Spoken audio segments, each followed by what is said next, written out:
Bago tayo mag-umpisa, baka pwede nyong i-like ang video na to. Malaking bagay ang like sa aming mga content creators. Maraming salamat po.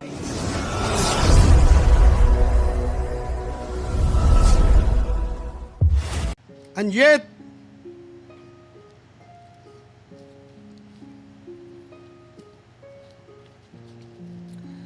if we accept the fact that he may not have long,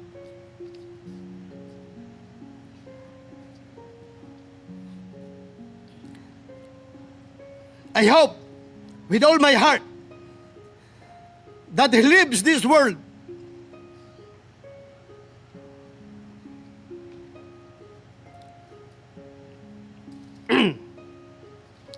not in the presence of officials who visit him on the pretext of a pseudo welfare check, but instead in the company of the people he loves.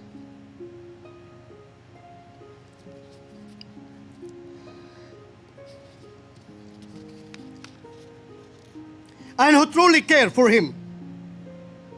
Since none of us here can even hope to match his patriotism, let us at least strive to be half as nation-loving as he was, as he still most certainly is.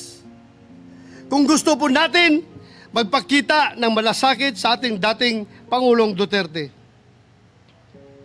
Kung talagang gusto po natin masiguro na lagi siyang nasa mabuting kalagayan, ang nakikita ko pong isa sa mga solusyon ay masuportahan ng bulwagang ito ang kanyang interim release.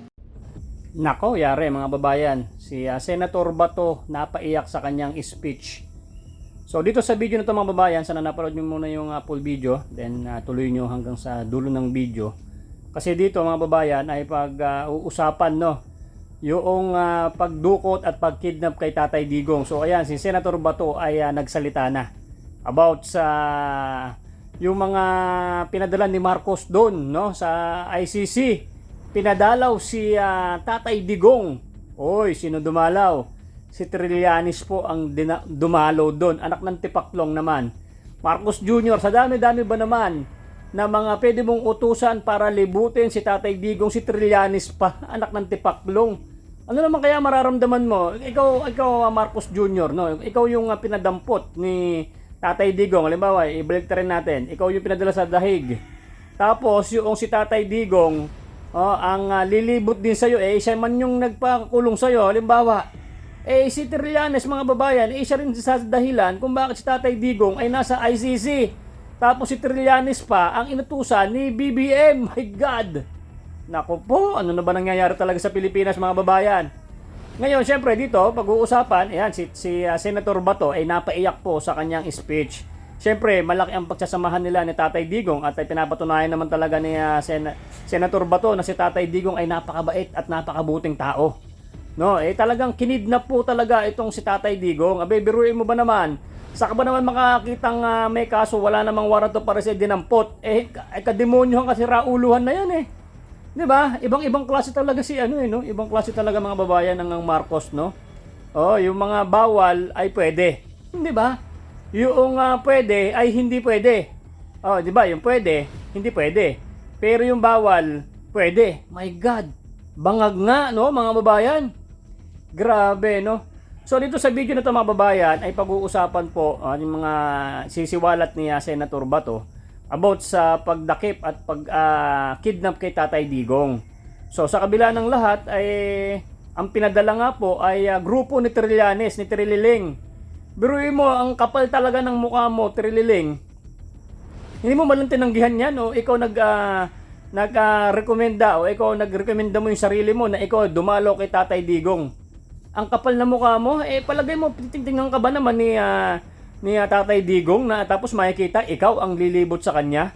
Samantalang si Senator Marcoleta na isang senador na ay nagpunta po dyan sa dahig ng 2 araw ay hindi man lang po nakapasok, samantalang itong kalaban ni Tatay Digong na demonyo na si Trililing ay siya pa ang nakapunta.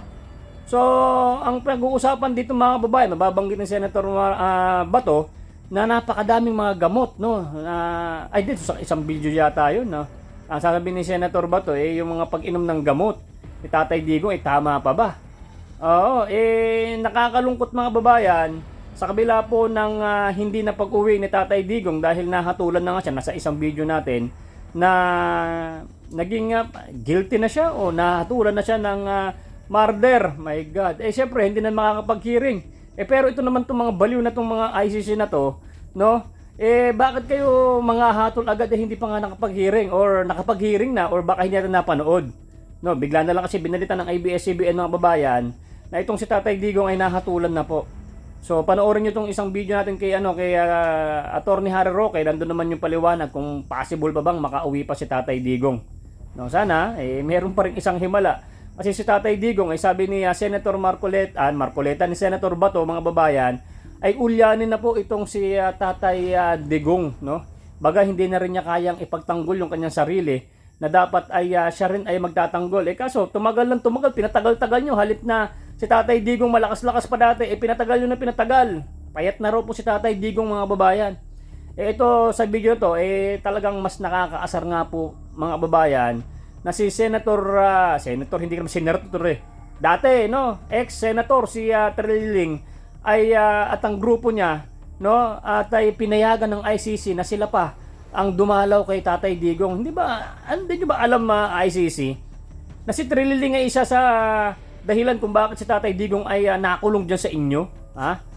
Baka hindi niyo naintindihan yung mga sinasabi kasi mga kung anong language yung sa inyo ganyan ba naman yung ICC? Hindi marunong mag-English, bukhang ina. Kailangan nyo pa ng translator, mga bobo ba kayo? Ewan ko ba naman, ba't binoto nyo yung bansa na yan na maging ICC? Hindi naman marunong mag-English, mag-aral muna kayo mag-English. Meron pa kayong mga translator. My God. Alam nyo, nakakatawa itong ICC na to no? Nakakatawa kayo.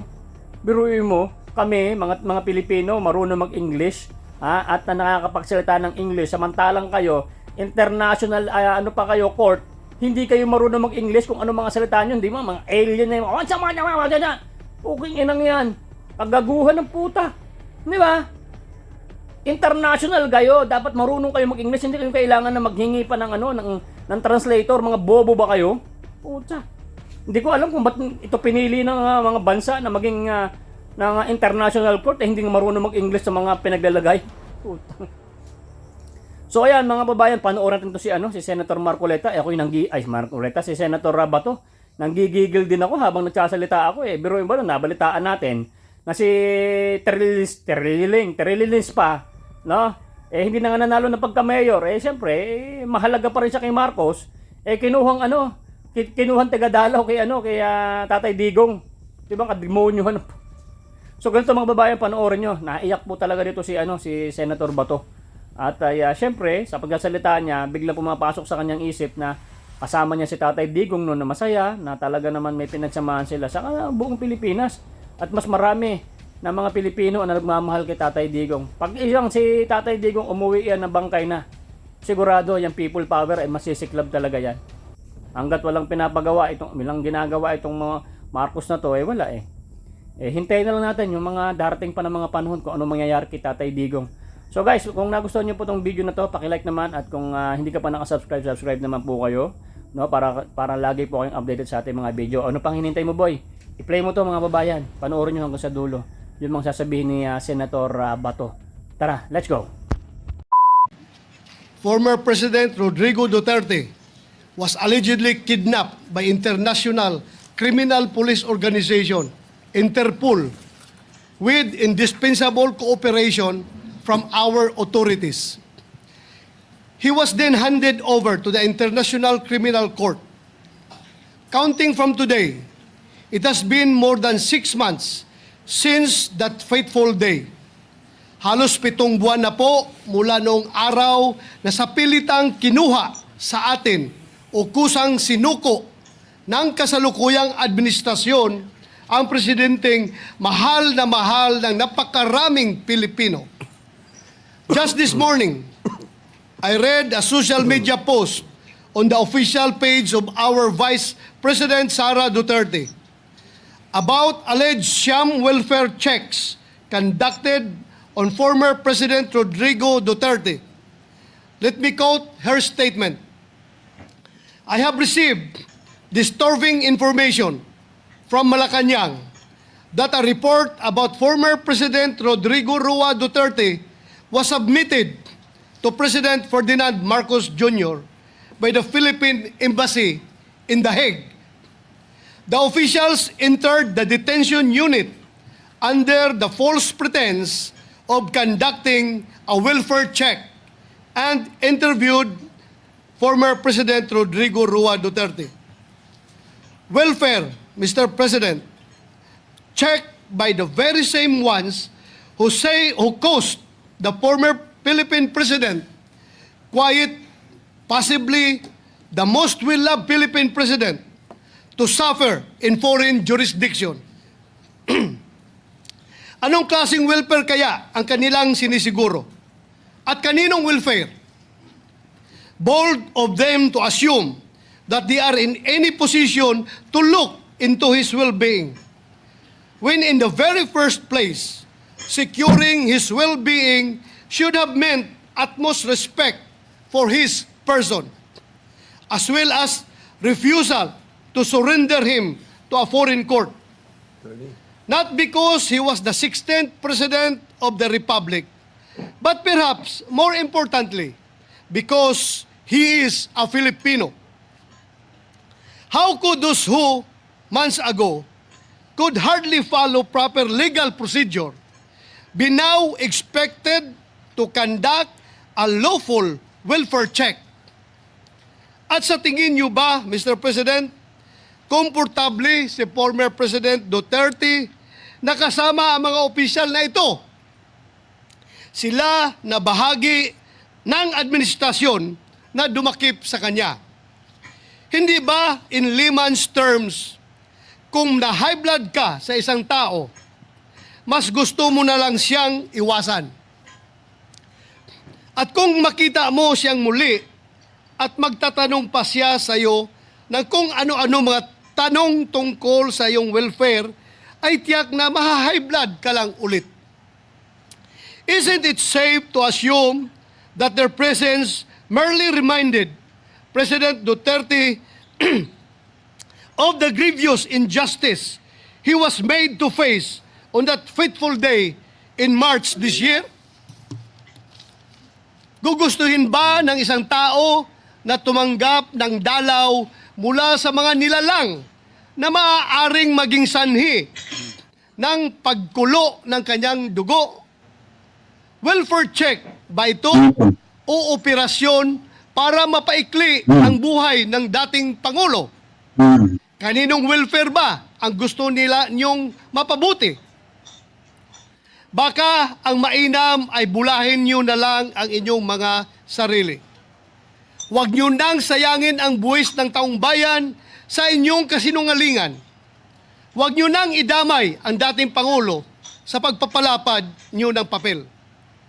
Sabi nga ng mga inspirational post sa social media, you cannot heal the same environment that hurt you. You cannot heal the company of those who merely stood and watched while you were harmed.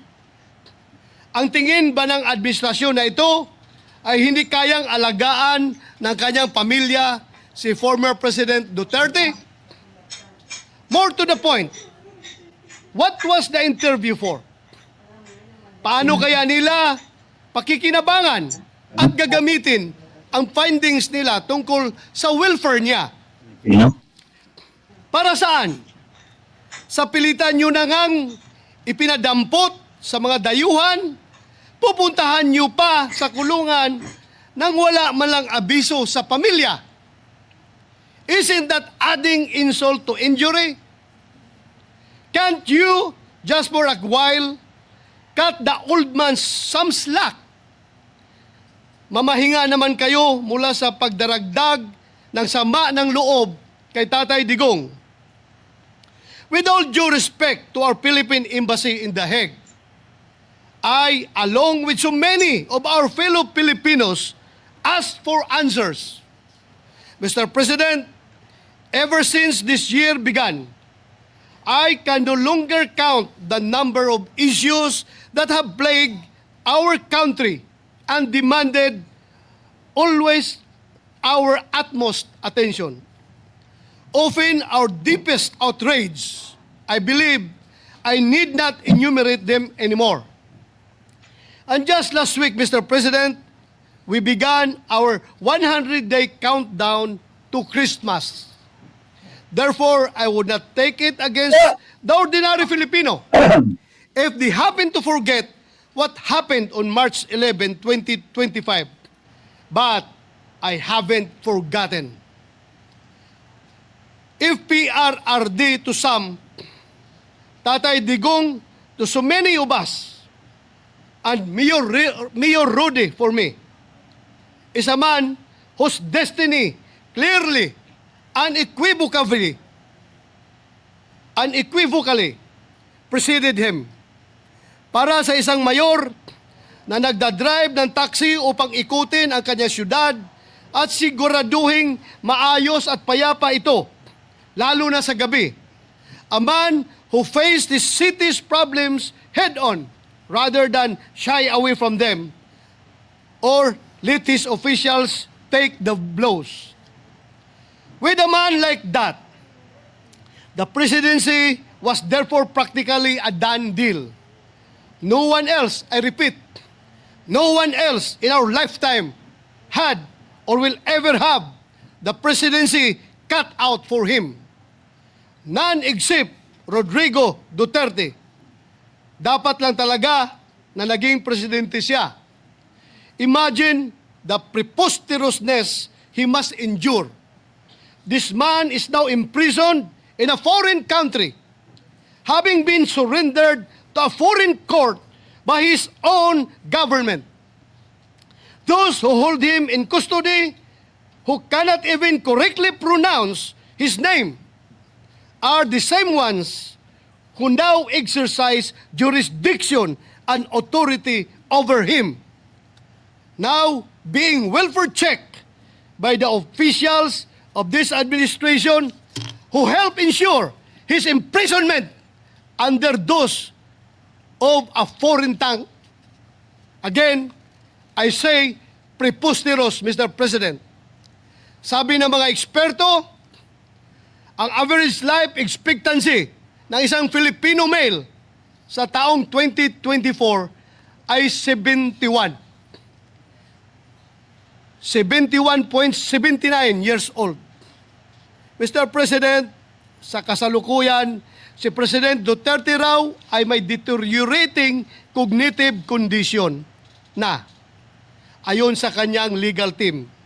Hindi na raw po fit to stand trial at butot balat na lang daw at hirap ng tumayo.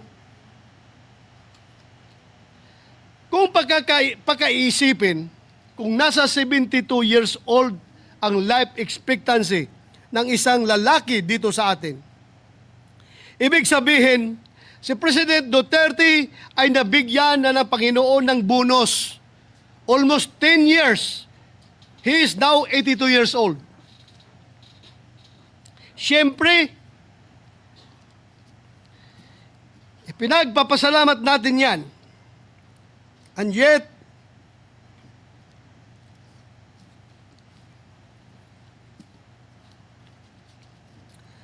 if we accept the fact that he may not have long,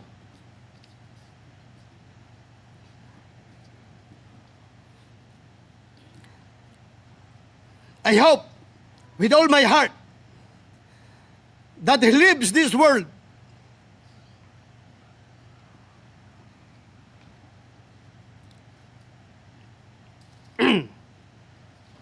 not in the presence of officials who visit him on the pretext of a pseudo welfare check, but instead in the company of the people he loves.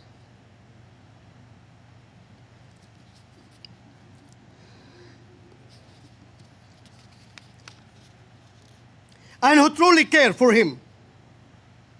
Since none of us here can even hope to match his patriotism, let us at least strive to be half as nation-loving as he was, as he still most certainly is. Kung gusto po natin magpakita ng malasakit sa ating dating Pangulong Duterte. Kung talagang gusto po natin masiguro na lagi siyang nasa mabuting kalagayan, ang nakikita ko pong isa sa mga solusyon ay masuportahan ng bulwagang ito ang kanyang interim release. Or more conservatively, let us at least take up proposed Senate Resolution number 18 or resolution expressing the sense of the Senate strongly urging the Philippine government to advocate before the International Criminal Court for the interim release of former President Rodrigo Rua Duterte in a form of house arrest arrangement in a residence in The Hague, the Netherlands. Hindi naman siguro kalabisan ang hiling na yan. Sa tingin ko ay hindi naman sobra. Lalo na't magpapasko na. I therefore urge this august body for proposed Senate Resolution number 18 to finally be included in our agenda. I am asking this not just as a senator, but as a Filipino. A Filipino who believes that one of the best, most patriotic among us who ever lived does not deserve to spend his remaining years in a foreign prison that does not even speak his language, much less feel like home. In the end, perhaps, this is the least that we can do in the name of all that he has done for this nation. Maraming salamat. At yun na nga mga kababayan, ano na ang masasabi mo? Kung mayroon kayong hinaing at komento patungkol sa balitang ito, please comment down below. Pag-uusapan natin yan sa comment section. At kung nagustuhan nyo ang video, ay huwag kalimutang mag-like at i-share na din para mas marami pang makaalam at umabot ito sa marami sa ating mga kababayan.